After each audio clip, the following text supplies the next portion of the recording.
Председателката Гордана Силјановска-Давкова не знае зошто премиерот Христијан Мицкоски му се јавил на јавниот обвинител Ненад Савески и за што разговарале, но потенцира дека поделбата на власта мора да се почитува.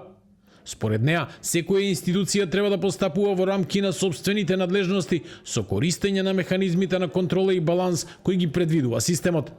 Силјановска-Давкова вели дека не може да суди за нешто за кое нема информации. Може би се пријатели па се чуле здраво како сте, како ви оди работата.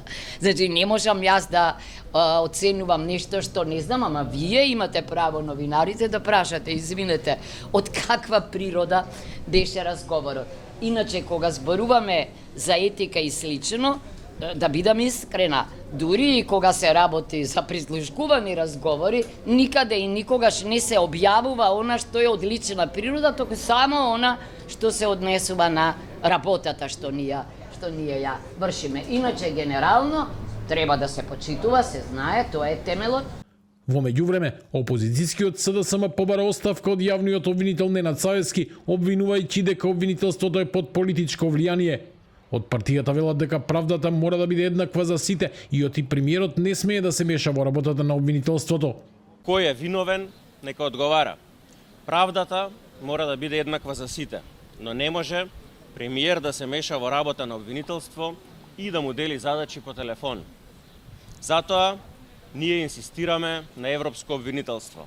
Само така правосудството во Македонија може да ја добие довербата на граѓаните и никако поинаку. Од друга страна, владеачката ВМРО-ДПМН бара оставка од шефот на обвинителството за гонење организиран криминал и корупција Ислам Абази.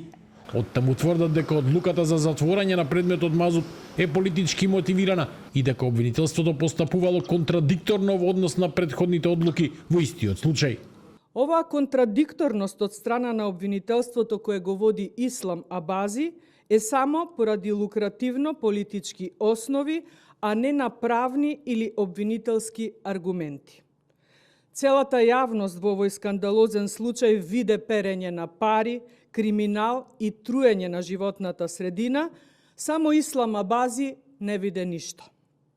Случајот Мазут, поврзан со набавка вредна близу 170 милиони евра, повторно ја разбранува јавноста откако обвинителството на Абази ја запре постапката за осомничените поради недостиг на докази.